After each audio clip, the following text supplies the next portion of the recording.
What is going on, Adventure Nation? In this episode, we're finally out of Baja Mexico and into the US, and we finish up all the way over in Florida. This is the Motorhome Experiment.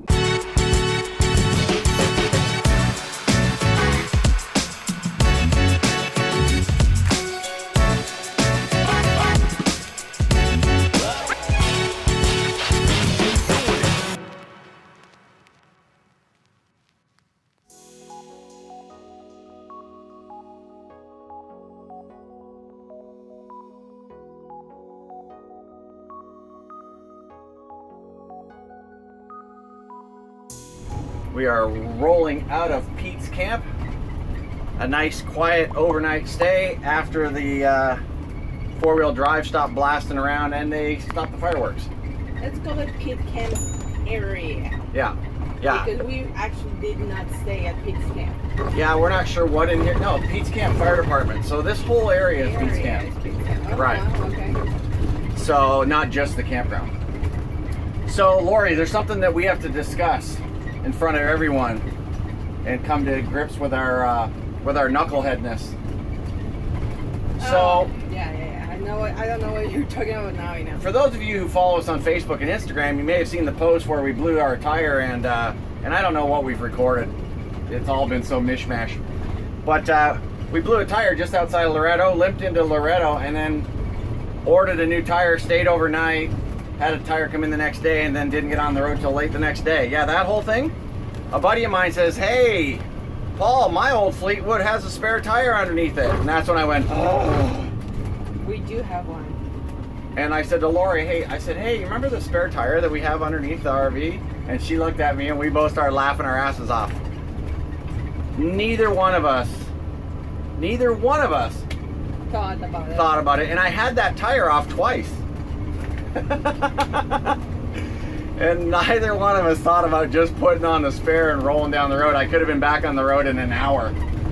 But we got to hang out in Loretto and have beautiful walks on the Malecon, listen to some live music, and had some great Mexican food. We need a new tire here or there, right? Yeah, we're going to have to replace the spare because you always want to carry a spare anyways. But if you're going to do that, sorry Yuma, I'd rather be stuck in Loretto than in Yuma. So Yuma has lots of sand, but no ocean, so I'd rather stay where there's ocean.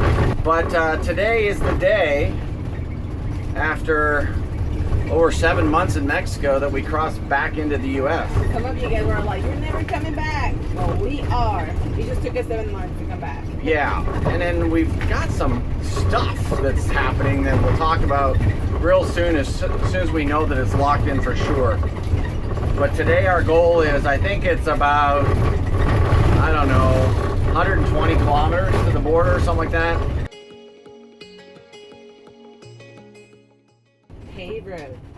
Paved road from here on in, yeah.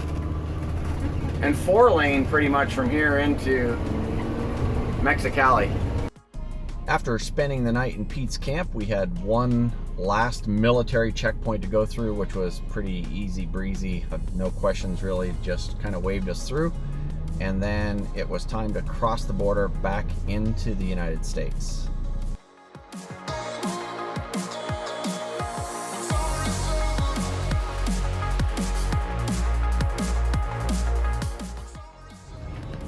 All right, Lori, for the first time in 7 months, we are back in the United States. Officially. Well, we're kind of not officially yet. I mean, we're on the United States land. Like this is halfway on the border crossing, so this halfway already belongs to the U.S. Actually, the car is still in Mexico. Oh, he's still? Yeah, it's the car still in Mexico right now. So we still might lose the car. So, actually, I think our bedroom is still in Mexico. We're in the United States, which is a little weird. Okay, there we go. Now we got it. Now the entire rig is in the United States, so. Do you feel weird being back in the U.S.? No. In the border crossing the bridge? What's going to feel weird is the first time we hit fuel in California or have to pay for a meal over here, and it's $80 for a cheeseburger. Fuel is cheaper in the U.S. Yeah, oh yeah. Well, cheaper in Arizona. Not in California, it's about. But Mexico is about California prices on fuel. Yeah. So it's gonna be cheaper in fuel, but the first time we go out for a dinner, that's when it's gonna hurt. Yeah, it's gonna hurt. Definitely gonna hurt. But anyway. This is the way to cross the border, folks. Right there, on a motorcycle, or walking. That's definitely the way to go.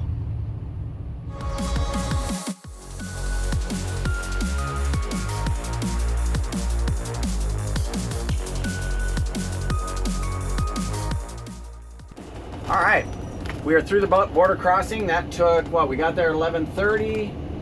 12:30? Almost 12:30. So 55 minutes and 0 secondary inspection. The lady was super nice, asked us a few questions, and then we had a 10-minute conversation on how awesome the beaches are. Maybe 5-minute conversation. See, you talk about me calling you out on camera. I lied by 5 minutes, folks. I'm just saying, everybody's gonna think you held everybody behind. Of course we held everybody up. But that's okay. She was curious about Baja, how cool it was, beautiful it was, and all that kind of stuff. So yeah. Yeah. And so it no secondary, just thanks, have a nice day, and off we went.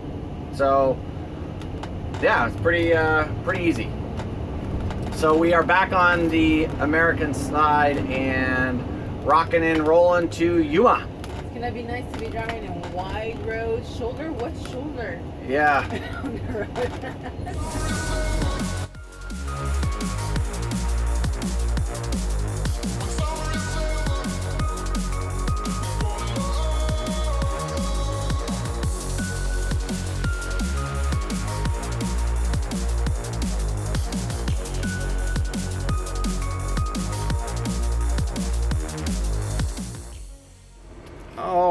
Right, we arrived in Yuma, Arizona, and we arrived here about 1:30. We got here fairly early, but we didn't get checked into the campground until almost 5:30, which is another story that has to do with our 1,000 Trails membership not being used for 7 months. So we are now jumping in the car and heading up to Las Vegas for a quick overnight to grab some stuff and head back. It's something that we'll explain a little bit later on, but there's still things we don't know about what's going on in our future, so we will get to that. But right now we're on our way to Vegas, and we're gonna overnight with our friends Richard and Cheryl, and then we'll be back up here tomorrow. Holy crap, it's gonna be a lot of driving. It has been already a lot of driving. It's already been a lot of driving, yes.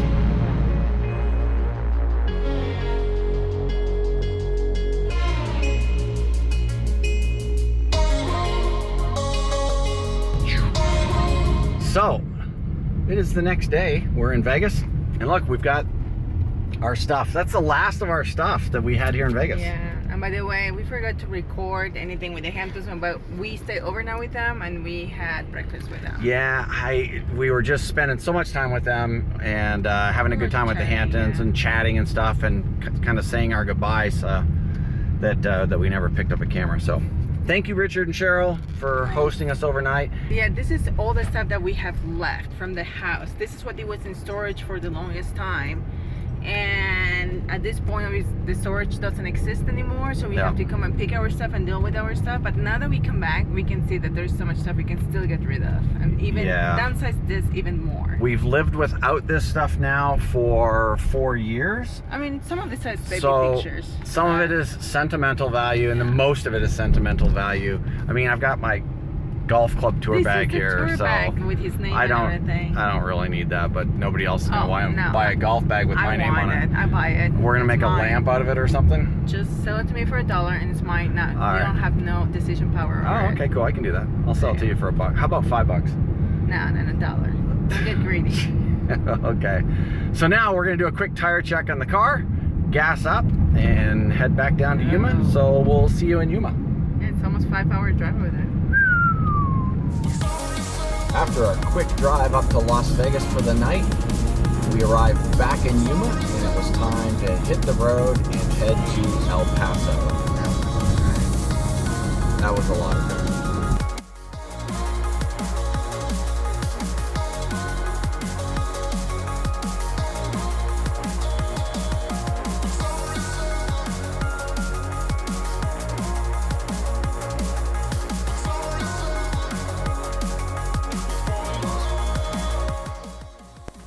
just arrived here at Mission RV Park in El Paso. I didn't film coming in because we've been here many times. I think you guys have seen that entrance quite a bit. But we're in kind of the same spot that we normally are, right across from the offices and the pool and the laundry room. So all good to go.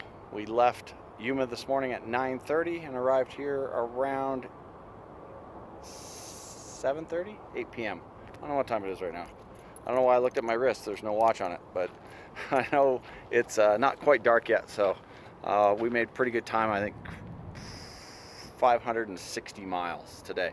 That's one of the longer days for us. We normally don't do that long, but we're in haul ass mode, man. So we had to put in some miles today. We're gonna actually hang out in El Paso for one night, and or actually 2 nights. So we're gonna do tonight, then we're gonna go visit Lori's mom for a day, and then one more night over and head out on Tuesday. I think that's how it works out. I'm not sure, but right now we're going to eat. Oh. You have to put the RV in gear before it'll move. We are rolling out of El Paso. We stayed overnight one night so that we could go visit Lorena's mom, and now we're continuing our trek. Today we're going to try and hit San Antonio. That is a long haul, about 550 miles, which is about what we did coming in from Yuma. We actually did 560 coming in from Yuma, and so today's another long day. Now, we were just jinxed, Lorena. I haven't told you this yet. So this is going to be your on-camera jinxing. In 5 years, have we ever looked at the weather before we leave somewhere? I did today, yeah. You did look at the weather today? I do. Oh, so you jinxed me. I never look at the weather. I don't care what it is down the road. I just want to get down the road. It's rainy. And then yeah. So I go into this gentleman who, Jeff, who watches our channel. He was talking to me this morning, and Jeff jinxed us. He said, "Oh, did you see the weather down in San Antonio? And there's terrible storms and all this kind of stuff." And I'm like, ah! I don't want to hear it. So now the storms aren't going to leave by the time we get there because we're jinxed. Well, if I would have told you this morning, honey, it's raining and stormy in San Antonio, I would have just canceled. Oh no, I still would have driven. Yeah. So what's your point? What's the difference, right? All right, well, we're rolling out and heading to San Antonio. I expect smooth sailing the entire way. Because you're here in El Paso and you don't see anything. Not even one cloud in the sky. No. So you just assume everything is like this, but obviously not. Obviously not down the road, but by the time we get there, it's all going to be cleared up and gone. Blue skies, baby.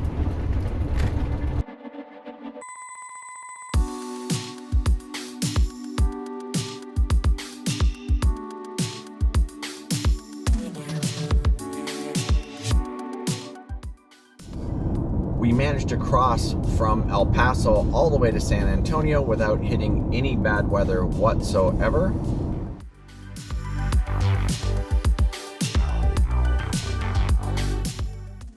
We spent the night in a rest area just past San Antonio. I believe it was Seguin, Texas. It was a great rest area with a little welcome center. We went inside the next morning, checked out a little history of the area before jumping in the coach and heading down the road. But still, one of our scariest times in RV.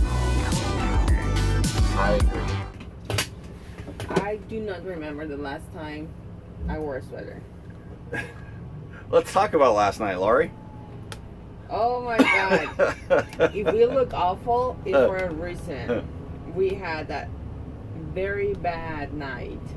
And it had nothing to do with where we stay, I would say. Yeah, we were thinking, hey, let's stay in a rest area instead of truck stops so that the trucks don't keep us awake. And holy smokes, Mother Nature was brutal last night. Yeah, it was not the trucks. It was Mother Nature. So we heard there was this storm around San Antonio or southern Texas. And we drove all day yesterday. And we did not see anything. We arrived to San Antonio. Clear skies, still nothing. And we're like, let's just get out a little bit out of San Antonio to beat the morning traffic and stay at the rest area. And oh my God, there is when the storm hit. And we literally, what woke us up last night was a lightning right where we were. My phone bip is like, what is it? Striking, lightning strike, 0 miles from you, 6 shelter. It was too late at that point. It was too late. It was so loud and just so bright, woke us both up, set off the car alarm, and yeah, it was crazy. We're just outside of Seguin, Texas, at a rest area. Beautiful rest area, really cool inside, have some displays on the history of the area, kind of like a little mini museum, so that was kind of cool. And so we went in and walked around in there. We were the only ones in there, but a really cool display. There's a law enforcement office in there, so that's kind of neat. In a normal night where there was no weather wasn't bad, will have been a great stay because there is space for the RV specific for RVs to park. Yeah. But now we're just going to head down the road and see where we stop. We're not going to go as big as we have the last couple of days. From Yuma to El Paso was 560 miles. From El Paso to where we just went was around 600 miles. So we're not going to do that again today. We're just going to roll up the road, try to get a little past the weather, although we're in the southern U.S. in the spring, so weather is all over here. We're just going to see what happens. Didn't forget to mention there was hail, tornado, and lightning warnings all night long. Yeah, our phones keep going off and flashing. And flash flood too. Flash flood warnings, hail warnings, tornado warnings. Yeah, it was a beautiful night. Beautiful night for sleeping.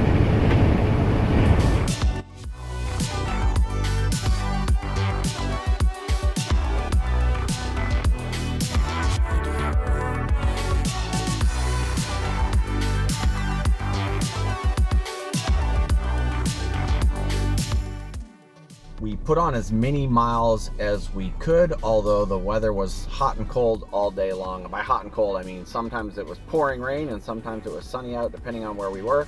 But we did wind up staying in a really cool welcome center in Mississippi.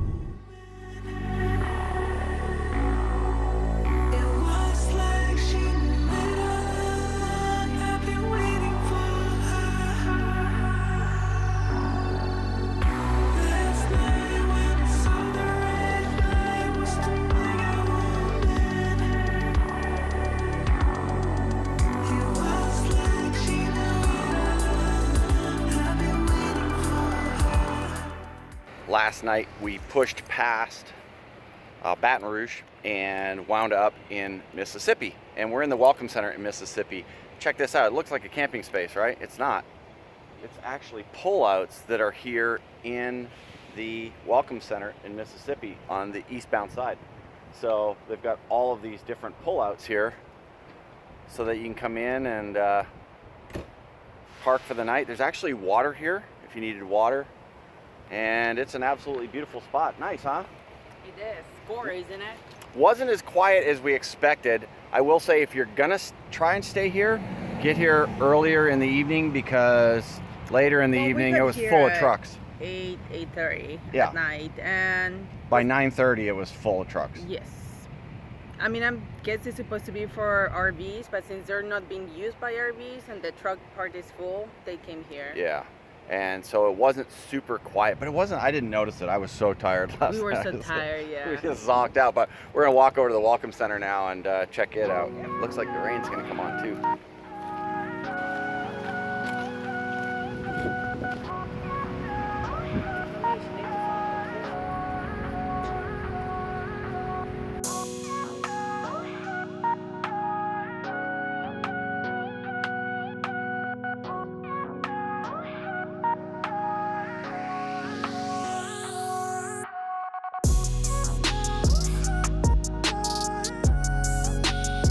Very cool building in there, and lots of information about Mississippi. Unfortunately, we always seem to be rolling through Mississippi. It's never explore. Yeah, we need to one of these days stop here and explore because it is beautiful here. Yeah. And yeah, we did get peanuts out of here. And now we're gonna jump in the RV, and today our destination is Florida, and we should be there in 3 or 4 hours. 4 hours probably. 4? I think I can do it in 3 hours and 45 minutes. 4 hours probably.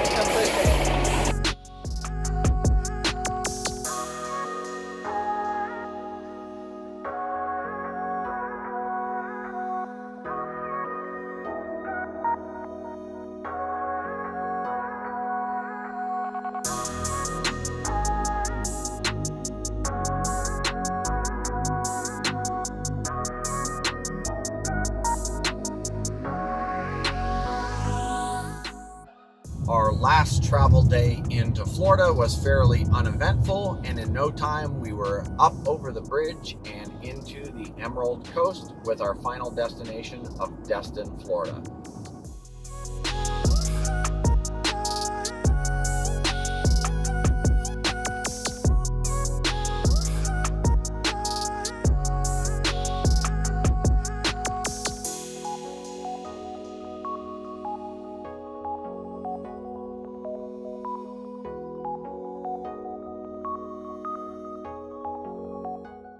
Woo! We did a lot of driving over 8 to 10 days from Mexico to Florida. Did. I didn't really know how long it was gonna take to get all the way from Los Barrios to Florida. That was our main goal. But oh my God, we did a lot of driving in such a short period of time. We just took like 2 rests, one in El Paso for 2 nights, and another one once we got to Florida in the Destin area, I would say. Yeah, the next video will get more into the relaxation part of Florida, but that was definitely a lot of driving in that one. We hope you enjoyed coming along for the ride, and that's all we've got for this one. So if this is your first time here, it'd be awesome if you hung out with us a little bit, got to know us, and that means you have to subscribe. Hit that subscribe button. It'd be equally as cool if you liked the video, and we'll see you in the next episode. Now we're gonna get more into our Florida adventures. Yes, getting closer into what is going on in Florida. I think people know. Yeah, I mean, if they've been watching, they know. But it's all going to make more sense as we progress further, I think. I hope it makes more sense. You're rambling. I'm rambling. Bye, guys.